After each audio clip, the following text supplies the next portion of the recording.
नमस्कार, NMF news पर आप सभी का बहुत स्वागत। मैं हूं आपके साथ अभिषेक पुंडी। जब भी आप कोई मजबूत बिल्डिंग बनाने के लिए जाते हैं तो उसके लिए आपको जरूरी होता है कि उसकी नींव को आप जितना ज्यादा मजबूत हो सके उतना ज्यादा मजबूत बनाएं। यही बात जब किसी देश पर लागू होती है तो उस देश की नींव होती है उसके छात्र।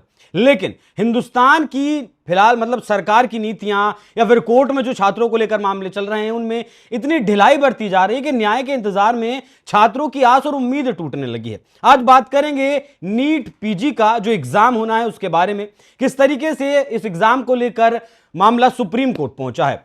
जो एनबीए है, एनबीई जो इस पेपर को करवा रही है वो दो पालियों में इस पेपर को करवाने पर अड़ी है, लेकिन छात्र चाहते हैं कि पेपर को एक पाली में करवाया जाए। मामला क्या है पूरा, क्यों सुप्रीम कोर्ट जाने की नौबत आई और छात्रों के ऊपर इस वक्त क्या कुछ गुजर रही है, उसी विषय पर बात करेंगे। मेरे साथ मौजूद हैं एडवोकेट सत्यम सिंह राजपूत। इन्होंने ही सुप्रीम कोर्ट में याचिका दायर की। सर बहुत बहुत स्वागत आपका। थैंक यू पंडित जी। मैं चाहूंगा सबसे पहले तो आप आसान भाषा में, बिल्कुल आसान शब्दों में बताएं कि मामला क्या है ये।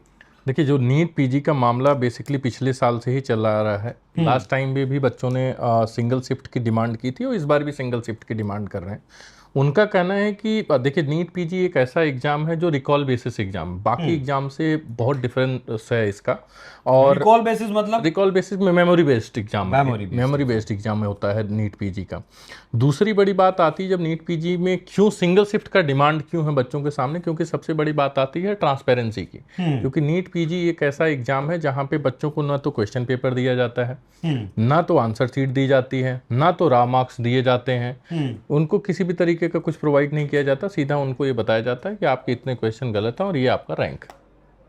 अच्छा, जब रिजल्ट आने के बाद उन्हें सिर्फ मार्क्स बताए जाते हैं, मार्क्स कितने क्वेश्चन गलत हैं, कितने ठीक है। हाँ, उनका सिर्फ रैंक पता चलता है, क्या उनकी रैंक आई है। मार्क्स उनको नहीं बताया जाता है, उनको कोई मार्क्स नहीं बताया जाता। सिर्फ इतना बताया जाता है कि आपके कितने क्वेश्चन गलत हैं, इतने सही है, जो जैसा छात्रों ने बताया। दूसरी बड़ी बात यह है कि इसमें इनके सामने सबसे बड़ी समस्या, जब डबल शिफ्ट का एग्जाम होता है तो डबल शिफ्ट में एग्जाम होता है तो ये बट ऑब्वियस है कि अगर आप फर्स्ट शिफ्ट में एग्जाम देते हैं और मैं सेकंड शिफ्ट में एग्जाम देता हूं तो ये संभावनाएं के ये तय हैं कि आपका शिफ्ट का हो सकता है एग्जाम टफ भी हो सकता है या इजी भी हो सकता है। मेरे शिफ्ट का एग्जाम टफ भी हो सकता है और इजी भी हो सकता है, लेकिन क्वेश्चंस डिफरेंट होंगे। जो क्वेश्चन होंगे वो डिफरेंट होंगे। आपके क्वेश्चन डिफरेंट आएंगे, मेरे क्वेश्चन डिफरेंट आएंगे। तो इस सिलसिले में क्या होता है कि जो इक्वलिटी, जहाँ पे बात हम इक्वलिटी की करते हैं, वो वहां पे एक सवाल खड़ा हो जाता है। क्योंकि जब आप एक डिफरेंट पेपर देंगे, मैं एक डिफरेंट पेपर दूंगा, तो इक्वलिटी तो है नहीं। ठीक है। तो ये उससे सबसे बड़ी प्रॉब्लम होती है कि सपोज मान लो मैं एक ऐसा स्टूडेंट हूं कि आप मुझे किसी भी शिफ्ट में डाल दो, मैं क्रैक ही करूंगा। लेकिन जब अगर मैं फर्स्ट शिफ्ट उस शिफ्ट में आता हूं जिसमें जो है क्या बोलते हैं इजियर शिफ्ट आ जाता है, और उस इजियर शिफ्ट में इनका फिर एक फॉर्मूला है। जब से ये डबल शिफ्ट इन्होंने किया तब से उन्होंने एक नॉर्मलाइजेशन का प्रोसेस अडॉप्ट किया है, जिस न्यू दिल्ली से किया है, एम्स न्यू दिल्ली से किया है। और ये फॉर्मूला इनका ऐसा है कि वहां पे भी आउटडेटेड है। ये फॉर्मूला एम्स दिल्ली से उधार लिया इन्होंने। हाँ, बेसिकली वहीं से अडॉप्ट किया है। ठीक है। और उस अडॉप्ट करने के सबसे बड़ा डिफरेंस है कि वहां उनका जो है क्वालिफाइंग एग्जाम के लिए ये होता है एम्स दिल्ली में। बट इनका तो सारा एग्जाम का सिस्टम ही अलग है। इनका तो रैंक एक मार्क्स इनका रैंक डिसाइड करता है। वो रैंक इनका जो है इनका भविष्य डिसाइड करता है कि कौन सा स्ट्रीम चुनेंगे। ठीक है। सबसे बड़ी बात ये आती है। तो जब बात डबल शिफ्ट की करते हैं तो डबल शिफ्ट में नॉर्मलाइजेशन को ये ले आते हैं। इनका कहना है कि अगर किसी का जो है टफर शिफ्ट है तो हम उसको जैसे ग्रेस मार्क की तरह हम उनको, नॉर्मलाइजेशन का सिंपल मैं भाषा में समझाऊं आपको, तो या तो वो नंबर डिक्रीज करेंगे या इंक्रीज करेंगे। जिसका इजियर शिफ्ट है उसको डिक्रीज करेंगे, जिसका टफर शिफ्ट है उसको इंक्रीज करेंगे। अब सवाल ये है कि उसमें कहीं ना कहीं बच्चे अफेक्ट होते हैं। उनका कहना है कि डबल शिफ्ट की जरूरत ही नहीं है, आप सिंगल शिफ्ट में एग्जाम कराइए। सिंगल शिफ्ट में एग्जाम कराएंगे तो नॉर्मलाइजेशन के फॉर्मूले की रिक्वायरमेंट नहीं है, किसी भी तरीके का कोई, जब पेपर में डिफरेंस ही नहीं होगा तो हमें रिक्वायर्ड ही नहीं है। और जब आप, हमें पता ही नहीं चल रहा है कि हमारा क्वेश्चन पेपर क्या है, हमारा रॉ मार्क्स क्या है, आप किस तरीके से फॉर्मूले को अडॉप्ट करते हैं, चाहे लास्ट टाइम भी जब इन्होंने फॉर्मूले को अडॉप्ट किया तो किस तरीके से किया, उसकी कोई ट्रांसपेरेंसी नहीं है। इनका ये कहना है, एनबीई का कहना है कि जो हम कर रहे हैं दैट इज परफेक्ट, उस पर कोई सवाल जवाब नहीं है। नहीं सर, मैं रोकूंगा आपको, थोड़ा सा टोकूंगा। ये जो आपने नॉर्मलाइजेशन की बात की, इसका क्या आधार बनाएंगे, क्या पैमाना बनाएंगे कि भाई कितना हम डिक्रीज करेंगे मार्क्स जो इजियर शिफ्ट होगी, कितना जो टफर शिफ्ट होगी उसके मार्क्स हम बढ़ाएंगे? देखिए ये बेसिकली ये कहते हैं कि जब जैसे बच्चों का क्लेम है कि हमारा जो अगर मान लीजिए हमारे शिफ्ट का एग्जाम टफ आया है, तो ये कहते हैं ठीक है जी, हम उस नॉर्मलाइजेशन के तहत, उस फॉर्मूले के तहत जो टफर शिफ्ट है उनको एडजस्ट करेंगे।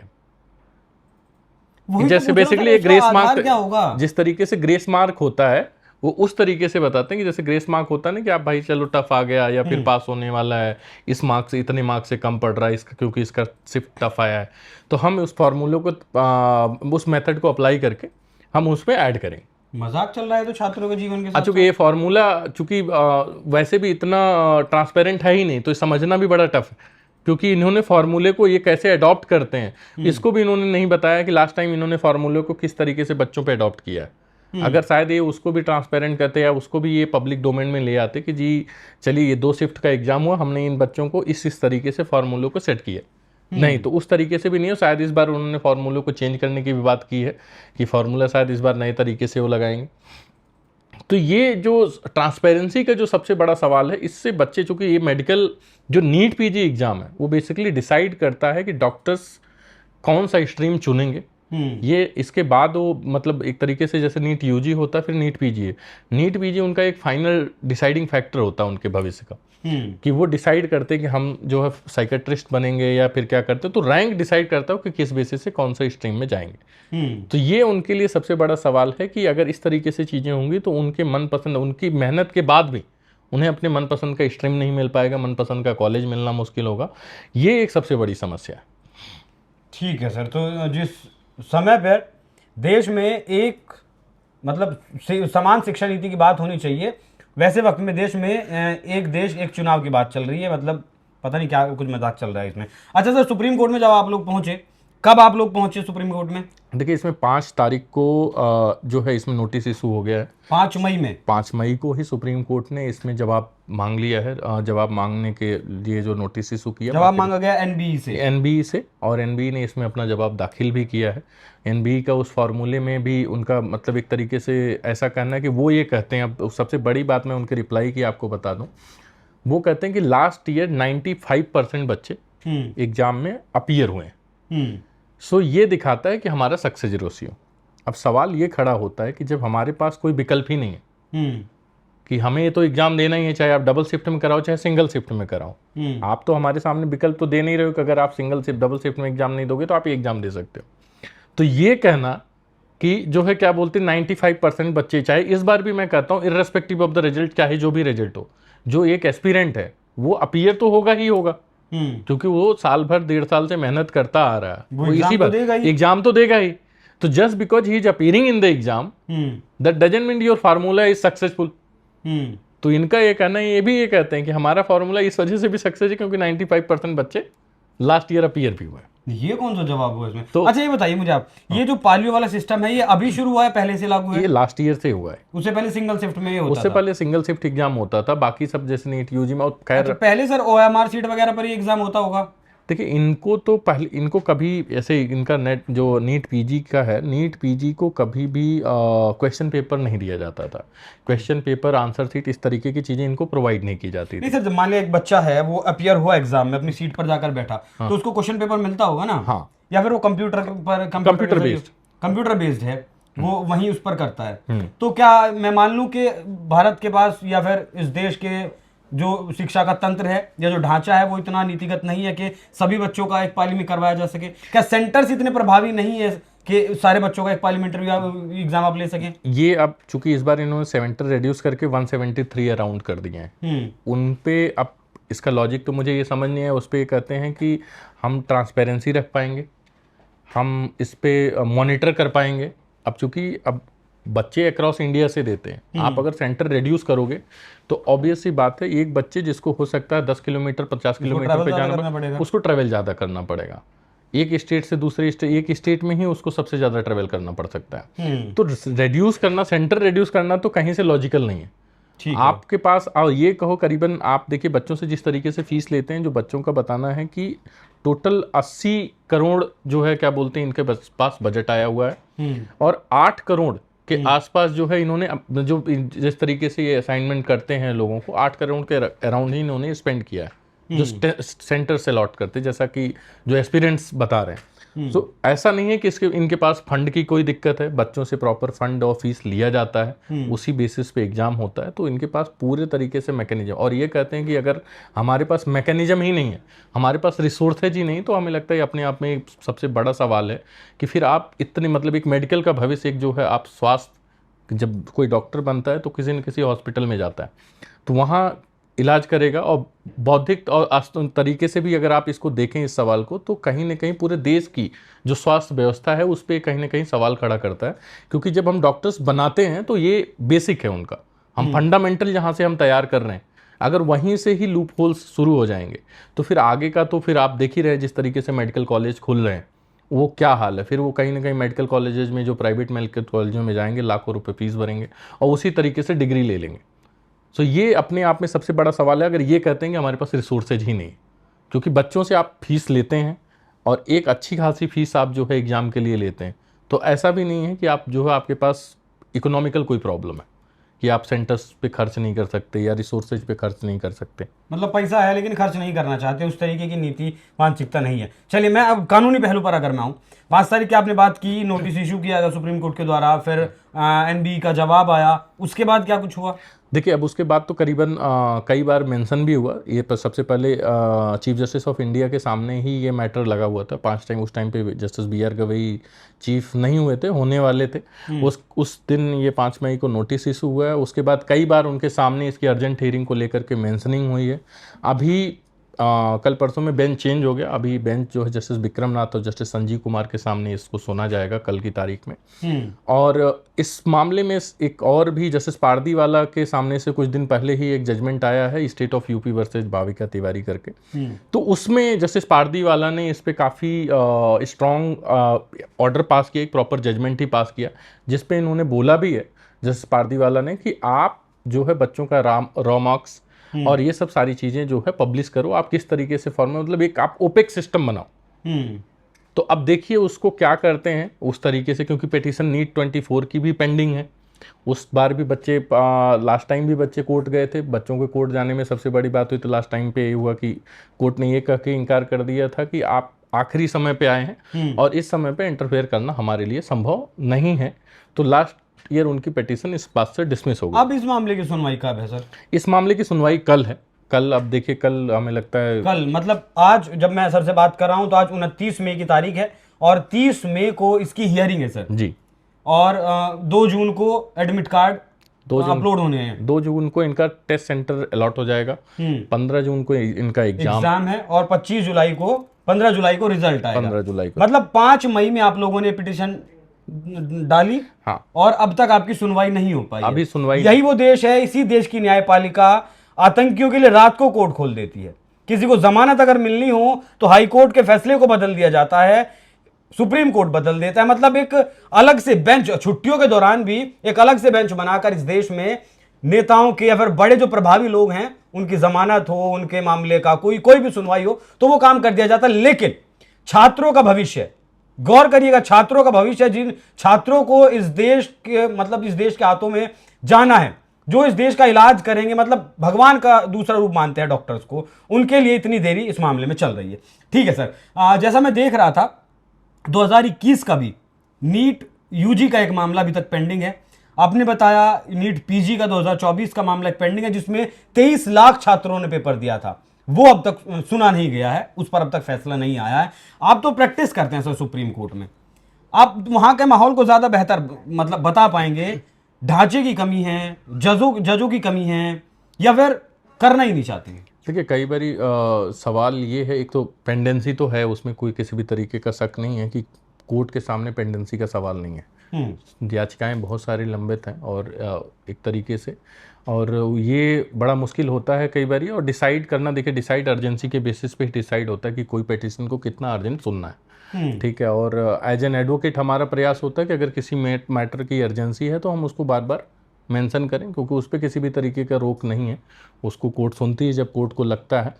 और जहाँ तक रही बात, चूँकि नीट यूजी, मैं नीट पीजी के ही मामलों को देख रहा हूँ लास्ट ईयर इसमें, और इस कल के मामलों में नीट 24 का मामला भी सुना जाएगा, क्योंकि उन्होंने भी मेंशन किया कि हमारे भी मामले को साथ में सुना जाए, तो उनका मामला भी हमारे साथ सुना जाएगा। तो हमें लगता है कल 2.5 लाख बच्चों का भविष्य जो है सुप्रीम कोर्ट के हाथों में। सुप्रीम कोर्ट के हाथों में है और कल सुप्रीम कोर्ट डिसाइड करेगा कि ये मामला सिंगल शिफ्ट में जाएगा या डबल शिफ्ट में जाएगा या बाकी सारी चीज़ें, क्योंकि जैसे मैंने बताया कि जैसे स्पार्दीवाला का जजमेंट काफ़ी कुछ कवर करता है, तो अब देखने की बात है कि उनके जजमेंट को भी ध्यान में रखते हुए कल किस तरीके से जजमेंट पास होता है या किस तरीके से सुनवाई होती है।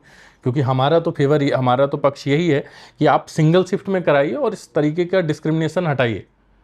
नहीं, सोचना तो सर ये भी चाहिए ना कि छात्र पढ़ेंगे या फिर कोर्ट कचहरी के चक्कर काटेंगे। देखिए, ये तो अब हमारे देश में अगर आप चूंकि इसी की नहीं किसी भी एग्ज़ाम की बात करें तो अब एक वो बिना कोर्ट कचहरी का जो है हमें लगता है दरवाजे आए, वो कोई भी एग्ज़ाम आजकल कंप्लीट हो नहीं पा रहा, चाहे वो यूपीएससी हो चाहे जुडिशरी हो। किसी में लीक का मसला आ जाता है, किसी में चाहे कुछ आ जाता है। अभी लास्ट ईयर ही यूजीसी नेट का मामला आपको पता हो तो वो भी लीक का मामला। तो अभी जिस तरीके से सबसे बड़ा सवाल इस सिस्टम पे भी है कि जिस तरीके से लगातार आप देखिए कि किसी भी चाहे वो यूजीसी नेट हो या चाहे जेई हो या किसी भी तरीके का एग्जाम हो, उसमें स्कैम, धांधली, ठीक है, पेपर लीक, तो ये कहीं ना कहीं अपने आप में सवाल खड़ा करता है। और इससे सबसे बड़ा जो हमें लगता है कि जो बच्चों का भविष्य जो सालों साल से तैयारी कर रहे हैं, पैसे लगा करके घर से दूर हैं या दूसरे स्टेट से आके तैयारी कर रहे हैं, उन पे एक बड़ा गंभीर मसला पैदा करता है। क्योंकि वो कहीं ना कहीं जब आप डिले होता है तो कुछ का एज निकल जाता है, कुछ एज निकलने के बाद उनके पास कोई किसी भी तरीके का विकल्प नहीं रहता, वो करे क्या,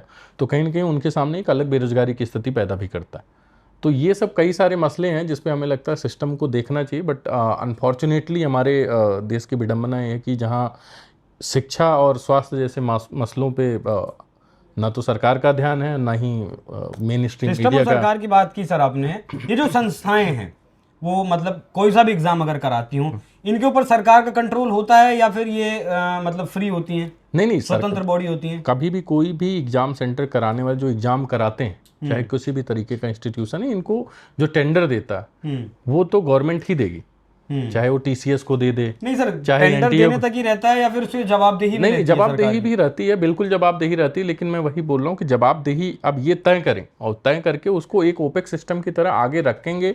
लोगों को पता चलेगा एज ए एस्पिरेंट, अगर मैं एस्पिरेंट हूँ, चाहे यूपीएससी एस्पिरेंट हूँ, चाहे एक तरीके से कह लो कि अगर मैं चाहे नीट पीजी एस्पिरेंट हूँ, हमें पता तो चले कि आप किस तरीके से एग्जाम करा रहे हैं। हमारे सामने कोई दिक्कत आ रही है तो हम उसको कहीं ना कहीं अप्रोच करने लायक तो बने।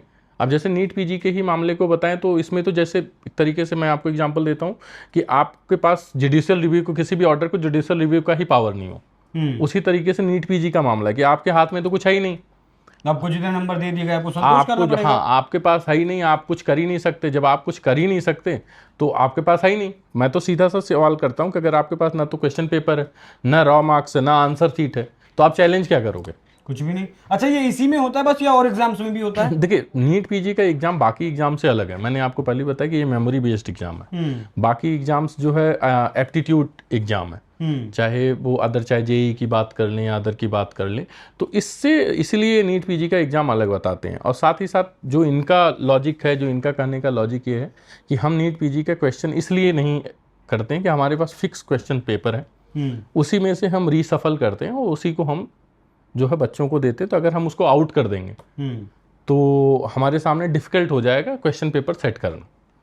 तो इसलिए कहते हैं कि हम क्वेश्चन पेपर जो है बाहर नहीं दे सकते। तो कोई ऐसी व्यवस्था बना सकते हैं ना, मतलब पूरे देश भर में या हर जिले में या फिर हर स्टेट में एक सेंटर बना सकते हैं, उस स्टेट के बच्चों ने जो एग्जाम दिया वो आपके सेंटर पे जाकर अपनी शीट्स को चेक कर ले। हाँ। इस तरीके के रास्ते तो अपनाए जा सकते हैं ना सर। मैं वही बोल रहा हूँ कि जैसे मैं कहता हूँ कि चलिए आप ठीक है क्वेश्चन पेपर नहीं दे सकते, कम से कम आप रॉ मार्क्स दो, आप किस तरीके से मेथड को अप्लाई कर रहे हो उसको ओपेक बनाओ। कि सपोज आप फर्स्ट शिफ्ट में हुए, मैं सेकंड शिफ्ट में हूँ, तो अगर आपका इजियर शिफ्ट आया या मेरा टफर शिफ्ट आया तो दोनों को फॉर्मूले को आप किस तरीके से आप कर रहे हैं, आप उसको एक ओपेक सिस्टम बनाइए जिसको हमें पता चले कि कैसे चल रहा है। जो 2.5 लाख बच्चे हैं, अगर इस पूरे 2.5 लाख बच्चे अगर इस चीज़ों पे सवाल करते हैं, क्योंकि इसमें सबसे बड़ा एनबीई का सवाल ये होता है कि अब वो चाहते हैं कि 2.5 लाख बच्चे आकर के केस करें, जो कि पॉसिबल नहीं है। जैसा कि उन्होंने जो दूसरा पिटीशन है, डॉक्टर अदिति का जो पिटीशन है या मेरा पिटीशन है, उसमें इनका सवाल ये है कि उन्होंने हमारी पिटीशन पे सबसे बड़ा सवाल किया कि ये कैसे कर सकते हैं, क्योंकि यूडीएफ एक डॉक्टर्स एसोसिएशन है, तो जो डॉक्टर्स की वाइस है, ऑब्वियस सी बात है, एसोसिएशन होने के नाते उठाएगा ही उठाएगा। अब आप ये सवाल करते हो, हमारे पे सवाल करते हो कि जी आपके मेंबर कितने हैं, दूसरे पिटीशन पे आप कहते हो जी ये तो 4 ही लोग हैं, तो अब क्या 2.5 लाख लोग आकर के सुप्रीम कोर्ट में तो पिटीशन डालेंगे नहीं। ये तो बिल्कुल वही मैं कह रहा था, हाँ, बच्चे तो इनका पढ़ेंगे, इनका फिर इनका जवाब भी कोर्ट मैं कचहरी बताता करेंगे। हूँ, इनका जवाब भी इसी तरीके से है कि लास्ट टाइम भी, चूंकि लास्ट टाइम करीबन डॉक्टर ईसी का जैन का मैटर था जो मुझे याद है, जो पेंडिंग है, जो शायद जो कल भी सुना जाएगा जहाँ तक उम्मीद है, जैसा उन्होंने मेंशन किया। उस मामले में भी करीबन 15-20 पेटिशनर थे, तो उन्होंने बोला जी ये सिर्फ 15-20 पेटिशनर ही जो है क्या बोलते 15-20 स्टूडेंट ही प्रभावित हैं, इसलिए आ रहे हैं। तो मैं तो कहता हूँ अगर इस तरीके की बात है तो आप एक अपने ही वेबसाइट पे ओपन पोल कर लीजिए, ओपन पोल करिए और देखिए कि कितने बच्चे फेवर में हैं, कितने बच्चे नहीं हैं। आपको अपने आप समझ आ जाएगा कि जो है कैसे हैं। क्योंकि देखिए बहुत सारे बच्चे हैं कि वो कोर्ट कचहरी से दूर रहना चाहते, उनका ये है कि भाई तैयारी कर रहे हैं, अब वो सिस्टम से नहीं लड़ना चाहते। उसमें से कुछ बच्चे बाहर निकल के आते, तो बाकी बच्चे उसको सपोर्ट करेंगे, ना कि बाकी बच्चे आकर के कोर्ट में जो है लड़ाई करेंगे। तो इस तरीके के भी आर्गुमेंट उनके लास्ट टाइम भी हुए थे, इस टाइम तो खैर उन्होंने अपने रिप्लाई में ही इन रिटर्न दिया हुआ। तो मैं वही बता रहा हूँ कि लॉजिक जो है मुझे तो कहीं इस तरीके 2.5 लाख बच्चे अगर आकर आपके कोर्ट में पिटिशन दाखिल करेंगे तो फिर पढ़ाई कौन करेगा? हाँ। भविष्य में डॉक्टर कौन बनेगा? अच्छा सर, मैं एक बार फिर से अपने उस पुराने सवाल पर आऊंगा। ये जो आपने कहा 2 शिफ्टों में पेपर, ईजियर और हार्डर, क्या एनबीए वाले, एनबीई वाले मतलब घर घर जाकर बच्चों का दिमाग चेक करते हैं कि नहीं आपको ईजियर शिफ्ट में रखेंगे, आपको हार्डर शिफ्ट में रखेंगे? नहीं, वो अब चूंकि वही मैं बता रहा हूँ कि वो किसी भी जो इनका कंप्यूटराइज सिस्टम है, जो एनरोलमेंट आएगा, एनरोलमेंट के हिसाब से 2.5 लाख बच्चे हैं। सो मान लीजिए 50-50% आप कर लीजिए, ठीक है कि 1.25 फर्स्ट शिफ्ट में हो गए या 1.25 सेकंड शिफ्ट में हो गए, तो कोई भी हो सकता है। यू में फॉल इन फर्स्ट वही ना सर, और आई में फॉल इन सेकंड शिफ्ट की, मतलब हार्डर में है। तो ऐसा कुछ ऐसा नहीं है उसमें, इस तरीके का इनका कोई चयन नहीं है, या क्वेश्चन पेपर का भी चयन नहीं है कि क्वेश्चन पेपर हो सकता है पहला शिफ्ट का हार्डर हो जाए या सेकंड शिफ्ट का इजी हो जाए, इजियर हो जाए। तो उसमें इस तरीके कुछ नहीं, बट सवाल ये है कि कहीं ना कहीं डिफ्रेंसिएशन, जो ये डिस्क्रिपेंसी है वो तो बनी रही है ना। जो बच्चों का इक्वलिटी का सवाल है वो तो कहीं ना कहीं सवाल खड़ा ही कर रहा है ना, कि हमारे तो क्वेश्चन पेपर ही समझ, जब बच्चे 2.5 लाख सेम है तो उनका उनके लिए क्वेश्चन पेपर क्यों नहीं? उनका सीधा कहना है कि आप अगर हमें एक शिफ्ट में रखोगे तो हमारा आपके बाकी किसी चीज का तो सवाल ही नहीं, बाकी चीज तो आप ऐसे भी नहीं दे रहे हो हमें, ये चीज करके आप चीजें और डिफिकल्ट कर दे रहे हो। सिंगल शिफ्ट, हाँ, डबल शिफ्ट में करा रहे हो, उनका कहना है कि डबल शिफ्ट में कर, पहले तो आप चूंकि पहले से भी ये नहीं देते थे सवाल जवाब या फिर जो भी रिजल्ट, सिर्फ सीधा इनका रिजल्ट, तो कह रहे थे आपने डबल शिफ्ट ले आकर के चीजों को और डिफिकल्ट कर दिया। मतलब पारदर्शिता के नाम पर कुछ नहीं है और इक्वालिटी के नाम पर कुछ नहीं है। इक्वालिटी के नाम पे भी कुछ नहीं है। अब आप एक फार्मूला ले आए जिसपे आप, जहां से फार्मूला आपने अडॉप्ट किया है उसी ने उस फार्मूले को जो आउटकास्ट कर दिया है। दिल्ली एम्स से ये फैसला, जिन्होंने दिल्ली एम्स से फार्मूला लिया और दिल्ली एम्स ने वो फार्मूला, दिल्ली एम्स आज उस फार्मूले को यूज ही नहीं करती, और ये लोग अभी भी ये इस फार्मूले को यूज करते हैं। मतलब कॉपी पेस्ट कर सकते हैं, अपनी कोई नीति, अपना कोई फार्मूला बनाने का वक्त भी नहीं है शायद।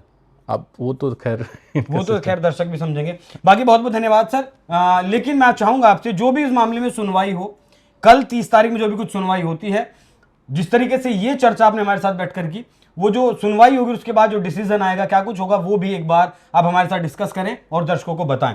बाकी आप लोगों को विचार करना है कि इस देश का सिस्टम किस तरफ जा रहा है, इस देश की जो सरकारें हैं वो किस तरफ जा रही हैं। मतलब कोई अपराधी हो, कोई बड़ा नेता हो, कोई प्रभावी व्यक्ति हो, उसके लिए हाई कोर्ट और सुप्रीम कोर्ट किसी भी वक्त इस देश में आप खुलवा सकते हैं। लेकिन जब बात बच्चों की आती है, जब बात देश के भविष्य की आती है, जिनके हाथों में आपको ये देश देना है, वो मतलब महीनों तक, सालों तक, एक मामला 2021 का पेंडिंग है, एक मामला 2024 का पेंडिंग है नीट का ही, बाकी जो और एग्जाम्स हैं यूपीएससी का हो या फिर जो भी एग्जाम होता है, जो भी मतलब नौकरियों के लिए एग्जाम जो होते हैं, वो सब पेंडिंग है ज्यादातर में। कहीं लीक का मामला है, कहीं पारदर्शिता नहीं है, कहीं कुछ है, कहीं कुछ है, बहुत सारे मसले हैं। तो सरकारों को इस पर ध्यान देना होगा। जिस वक्त सरकार एक देश एक चुनाव की तरफ बढ़ रही है, उस तरफ सरकार को तेजी से एक देश एक शिक्षा प्रणाली, एक तरीके का एग्जाम, इस तरीके की चीजों के बारे में भी सोचना होगा और जल्द से जल्द सोचना होगा। बाकी आप लोग इस विषय पर क्या कुछ राय रखते हैं, कमेंट कर जरूर बताइएगा। नमस्कार।